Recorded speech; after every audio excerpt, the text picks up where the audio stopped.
आजादी की 74वीं वर्षगांठ है और इस अवसर पर देश के कोने कोने में खुशियां मनाई जा रही हैं। हालांकि कोरोना काल चल रहा है, इसके चलते जो आयोजन पूरी तरह से विधिवत भव्यता के साथ होते थे वो इस बार नहीं हो रहे हैं। बुजुर्गों और बच्चों को घर से निकलने की इजाजत अभी भी नहीं है। इसके बावजूद आजादी का जश्न हो और देशवासी खुशियों में न डूबे हों, ये कैसे हो सकता है? पूरा देश खुशियों में डूबा है। आजादी की 74वीं वर्षगांठ हम मना रहे हैं। 73 वर्ष हो चुके हैं भारत को आजाद हुए और आज हम आपकी विशेष मुलाकात करवा रहे हैं अतुल कश्यप से। अतुल कश्यप फर्रुखाबाद के रहने वाले और इन दिनों दिल्ली में है। उनकी गति बहुत चर्चित रही है। उनकी अनोखी देशभक्ति है। उन्होंने धागे पर राष्ट्रीय गीत लिखा है और उस राष्ट्रीय गीत को लिखने के बाद में पूरे देश में उनकी चर्चा हुई है। हम अतुल कश्यप से जुड़ रहे हैं और अतुल कश्यप से और भी बातें करेंगे और भी जानकारी करेंगे कि उन्होंने और क्या क्या माइक्रो आर्ट में और क्या क्या बनाया है। लेकिन जो उनकी विशेष गति है, जो उनकी अनोखी देशभक्ति है, उसकी चर्चा हम स्वतंत्रता दिवस के अवसर पर खासतौर से करना चाहेंगे। उन्होंने धागे पर राष्ट्रीय गीत लिखा है। अतुल जी, क्या क्या किस तरह से शुरुआत हुई? जो आपका जो विशेष गति है, धागे पर आपने राष्ट्रीय गीत लिखा है, क्या है उसका डिटेल, उसका डिस्क्रिप्शन बताइए ताकि हमारे जो दर्शक हैं वो पूरी तरह से जान सकें कि किस तरह से आपने बनाया और क्या है उसमें खासियत क्या है। अतुल जी। नमस्कार, मैं अतुल कश्यप बताना चाहूँगा। मैं बचपन से ही एक अपना अलग पहचान बनाने की एक चाहत रही है हमेशा से। बचपन से ही पढ़ाई के साथ साथ मैं कुछ अलग करना चाहता था, दुनिया की भीड़ से अलग दिखना चाहता था। लेकिन मैं आपको बताना चाहूँगा, जो भी लोग कुछ अपना नया करते हैं और अपने आप को हाईलाइट करने की कोशिश करते हैं पोस्टरों के माध्यम से, तमाम चीज़ों से, लेकिन मैंने ऐसा ना करके एक माइक्रो आर्ट जो कि मेरे पास गॉड गिफ्ट है, उसके द्वारा मैंने एक कृति बनाई है जो कि बड़ी मेहनत और लगन से देश प्रेम के साथ सभी युवा वर्ग को संदेश देने के लिए मैंने बनाई है। बताना चाहूँगा आपको कि मैंने धागे पे भारत का राष्ट्रीय गीत, धागा एक पतंग वाला जो धागा होता है सफेद माजा, उस पर मैंने भारत का पूरा राष्ट्रीय गीत लिखने का अथक प्रयास किया था। ये काम मैंने लास्ट ईयर शुरू किया था और उसके बाद मुझे 6 महीने लगे थे इस काम को धीरे धीरे प्रैक्टिस में लेकर आया। बहुत समय लगता था, 2, 4, 6 घंटे लग जाते थे। और आज की डेट में मैं बताना चाहूँगा कि मैंने ये जो धागे पे भारत का राष्ट्रीय गीत लिखा है वो मात्र 23 सेंटीमीटर धागे के ऊपर लिखा है। 23 सेंटीमीटर धागे की लंबाई है। इस पर भारत का राष्ट्रीय गीत वंदे मातरम कंप्लीट लिखा हुआ है और अब मैंने प्रयास किया है, वर्ल्ड रिकॉर्ड पे भेजा हुआ है। आप सभी को बताना चाहूँगा कि ये world record London book of records में नॉमिनेट भी। ये मन में कैसे आया कि राष्ट्रीय गीत लिखा जाए और जो अनोखी देशभक्ति का नज़ारा आपने दिखाया है ये धागे पर राष्ट्रीय गीत लिख करके, ये मन में कैसे आया, विचार कैसे हुआ, संकल्प कैसे हुआ? ये बताना चाहूँगा, ये एक मैंने कई बार देखा, न्यूज चैनल्स पे देखता हूँ, आप लोगों के माध्यम मीडिया, इलेक्ट्रॉनिक प्रिंट मीडिया के माध्यम से देखता रहता हूँ, पढ़ता रहता हूँ, जिसमें कई भारत के ऐसे बड़े नेता हैं जो कि वंदे मातरम को लेके कई बार कई अलग अलग तरीके के सवाल उठा चुके हैं कि वंदे मातरम में ये जो शब्द है वो उनके लिए कहा गया है, जो कई तरह के सवाल उठे हैं। तो मैंने उस चीज को नजरअंदाज करते हुए उन सभी युवाओं को अपने देश के राष्ट्रीय गीत हो या राष्ट्रीय गान हो, उसके प्रति एक उनके दिल में प्रेम बना रहे, उसको उजागर करने के लिए मैंने धागे के ऊपर लिखकर ये तैयार किया है। और ये कृति दिखाइए आपके पास वो धागा है जिस पर राष्ट्रीय गीत लिखा है। हमारे दर्शक देखना चाहेंगे, बताइए किस तरह से लिखा है, क्या किस तरह से पढ़ने में आता है। मैं दिखाना चाहूंगा, ये मैंने फ्रेम कराया हुआ है और अगर आपको कैमरे के माध्यम से आप देख पा रहे हैं उसे, तो ये मैंने धागे पे लिखा हुआ है और बारीक धागा, जो आपको एक पतली सी लाइन दिख रही है बीच में, बारीक सी लाइन है जो कि यहाँ से स्टार्ट हो रही है और इसपे मैंने धागे पे लिखा हुआ है, पूरा धागा लिखा हुआ है, 23 सेंटीमीटर का है और उसपे पूरा राष्ट्रीय गीत वंदे मातरम मैंने अंकित किया है। अब इसको मैं 16 मिनट में लिख लेता हूँ। इतना प्रैक्टिस मैंने कर लिया है कि ये वर्ल्ड रिकॉर्ड में नॉमिनेट हुआ है। तो भारत का राष्ट्रीय गीत है, धागे पर लिखा हुआ है, 23 सेंटीमीटर इसकी केवल धागे की लंबाई है और ये पूर्ण रूप से भारत का राष्ट्रीय गीत वंदे मातरम अंकित है। मैंने इसे अथक प्रयासों से मैंने बनाया है और काफी परिश्रम किया इसे बनाने में कि युवा पीढ़ी को नई सोच, देश के प्रति एक भक्ति की भावना, देशभक्ति की भावना को जागृत करने के लिए मैंने इसे तैयार किया है। और इसकी चर्चा पूरे भारत में ही नहीं अभी तो पूरे विश्व में हो रही है, जिसका एक प्रमाण है कि ये जो है world book of records UK London में सेलेक्ट हुआ है। पूरे विश्व में अभी तक धागे पर किसी ने नहीं लिखा है और ये मेरे लिए बड़ी सुखद अनुभूति है कि मैं भारत में जन्मा हूँ और उत्तर प्रदेश फर्रुखाबाद से बिलोंग करता हूँ और आज दिल्ली में हूँ। तो यही है कि मैं चाहता हूँ कि युवा वर्ग जो एक देश प्रेम की भावना हर वक्त जलनी चाहिए, एक लौ जलनी चाहिए, एक मसाल जलनी चाहिए, क्रांति की मसाल दिलों के अंदर जलनी चाहिए युवाओं की। ये माइक्रो आर्ट में काम करने की शुरुआत कब से हुई और क्या क्या आपकी कृतियां हैं, क्या क्या आपने बनाया है, कुछ और हमारे दर्शक जानना चाहेंगे। जी बिल्कुल। हाँ।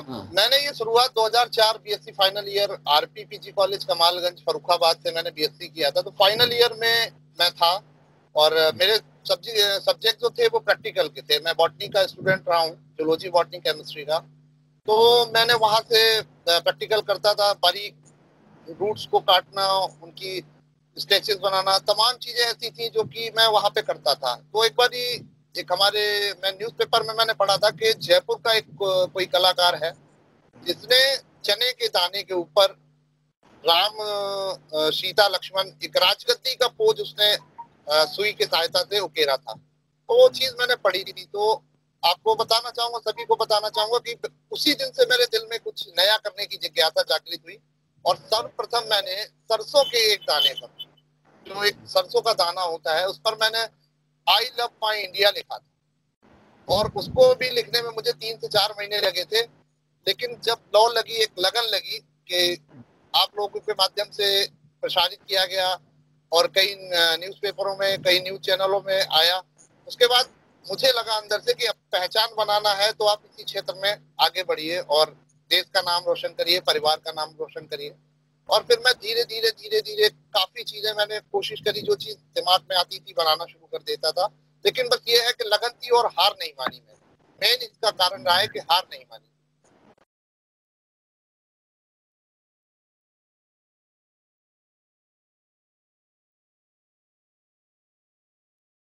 अब्दुल अब्दुल अब सीमित साधन होते हैं हम लोगों के पास में, सीमित साधनों से इतने बड़े संकल्प कैसे पूरे हो पाते हैं। जी बिल्कुल, आपने सही कहा। सीमित संसाधनों से और बड़े बड़े संकल्प पूरे करने में बाधाएं तो आती हैं, लेकिन अगर आपके अंदर उन संकल्प को दृढ़ निश्चय है, आपके हृदय में आपने ठान लिया है कि हमें इन्हें पूरा करना है, तो कोई भी बाधा आपका रास्ता या मार्ग रोक नहीं सकती। और रही बात संसाधनों की, तो सर मैं वो प्राइज भी वो प्राइज भी हम देखना चाहेंगे जो आपको मिले हैं देश के विभिन्न हिस्सों से, इस देशभक्ति को लेकर के, जो आपने धागे पर राष्ट्रीय। जी जी जी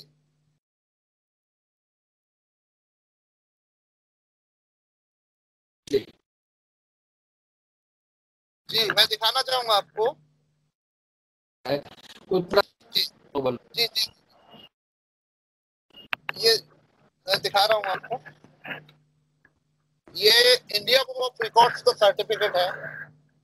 इंडिया बुक ऑफ रिकॉर्ड्स में मेरे 3 रिकॉर्ड दर्ज है, जिसमें ये सबसे अनोखा रिकॉर्ड है और मुझे सबसे प्रिय, मेरी कला का सबसे बेहतरीन कलाकारी मुझे ये लगती है, इंडिया बुक ऑफ रिकॉर्ड्स, जो कि भारत में नेशनल सॉन्ग ऑफ ट्रेड। हाँ जी जी जी ये मैंने लिखा हुआ है, इसे आप स्पष्ट पढ़ सकते हैं और दर्शकों को भी दिखा सकते हैं। ये बिल्कुल क्लियर है। और इसके बाद भी मेरे 2 रिकॉर्ड्स और हैं। इसके बाद मेरे पास 2 इंडिया बुक ऑफ रिकॉर्ड्स के, इंडिया में 3 रिकॉर्ड है मेरे नाम, जिसमें कि एक बुक बनाई थी मैंने, ये भी आप देखिएगा, इंडिया बुक का दूसरा रिकॉर्ड है। इसमें भी मैंने एक बुक आप स्कीम साहब दिल्ली कर या ये दिल्ली सरकार की उपलब्धियां मैंने लिखी थी, तो उसका अवार्ड मुझे, ये छोटी सी किताब बनाई थी, इसमें 250 पेजेस थे और 5 साल की उपलब्धियां मैंने अंकित की हैं। वो किताब अगर देखना चाहे तो मैं भी आपको उपलब्ध करा सकता हूँ। और कहाँ कहाँ प्रशंसा मिली, किस तरह से लोगों ने हौसला बढ़ाया, क्या स्थिति रही इतनी लंबी यात्रा में, जब और तमाम कृतियां भी आपने उसके बाद में बनाई हैं, तो किस तरह से लोगों की हौसला अफजाई आपको मिली, किस तरह से लोग मनोबल बढ़ाते रहे? बिल्कुल, सबसे पहले बताना चाहूंगा मेरे जनपद में जो हमारे सम्मानित पत्रकार बंधु हैं उन्होंने बहुत सपोर्ट किया मुझे। फर्रुखाबाद जनपद जहां मेरा जन्म स्थल है, वहां के पत्रकार सभी, इलेक्ट्रॉनिक मीडिया हो चाहे प्रिंट मीडिया हो, कोई भी चैनल या पेपर रहा हो, सभी ने मुझे सहयोग दिया है। और सबसे बड़ा सहयोग तो बताना चाहूंगा कि आपका ही है, क्योंकि आप एक सम्मानित और फर्रुखाबाद के बुद्धिजीवी श्रेणियों में आते हैं, और मैं चाहता हूं कि जैसे आपने सपोर्ट किया है वही सहयोग आपका हमेशा मिलता रहे। और मैं चाहता हूं कि ये वर्ल्ड लेवल पे पहुंचे, और इसका माध्यम केवल आप लोग हैं, क्योंकि मेरे पास इतना पैसा नहीं है कि मैं पैसा खर्च करके पब्लिसिटी करूं और इन चीजों को आगे बढ़ाऊं। अब तो थोड़ा सा ऊपर उठ के तन के बैठिए, थोड़ा अच्छा लगे हमारे दर्शकों को देखे, आपका चेहरा भी दिखे। जी जी।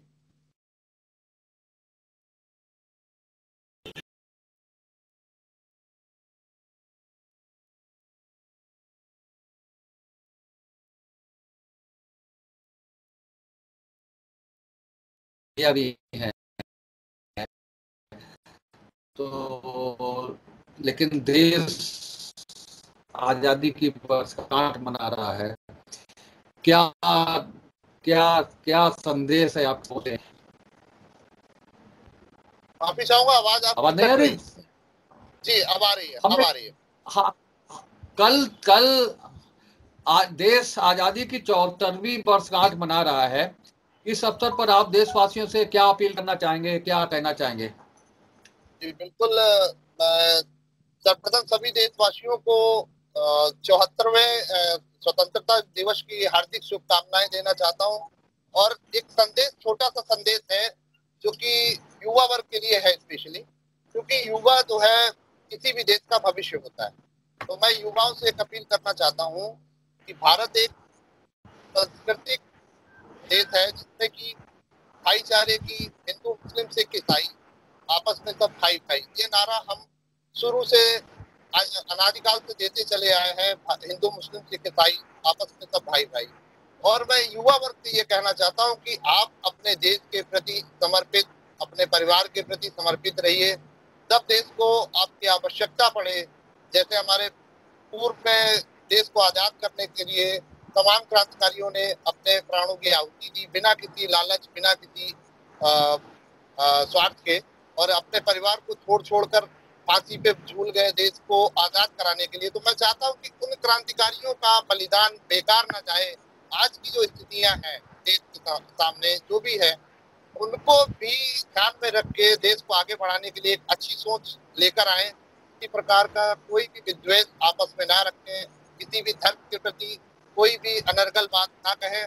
और साथ में मैं ये कहूंगा कि ये 74वां स्वतंत्रता दिवस है, इसको एक भाईचारे के साथ मनाएं। और इस समय कोरोना काल चल रहा है, तो सभी से मैं अनुरोध करूंगा, हाथ जोड़कर विनती करूंगा कि अपने परिवार को सुरक्षित रखने के लिए मास्क और सोशल डिस्टेंसिंग का ध्यान अवश्य रखें, ताकि हमारा जो देश है शक्तिशाली और मजबूत बन सके और इस कोरोना महामारी से हम निजात पा सके और भारत को एक भव्य भारत का स्वरूप प्रदान करें। ये आप मिल रहे थे, अभी तक बात कर रहे थे अतुल कश्यप से। अतुल कश्यप ने देशभक्ति का अनूठा नजारा पेश किया है। इन्होंने धागे पर लिखा है राष्ट्रगीत वंदे मातरम, और इस कृति को लेकर के पूरे देश में इनकी चर्चा हुई है। तो आज के इस साक्षात्कार में बस इतना ही। हम फिर मिलेंगे, फिर किसी नए व्यक्तित्व से बातचीत में। तब तक के लिए इजाजत दीजिए। नमस्कार।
आपको आई विटनेस न्यूज का ये एपिसोड कैसा लगा?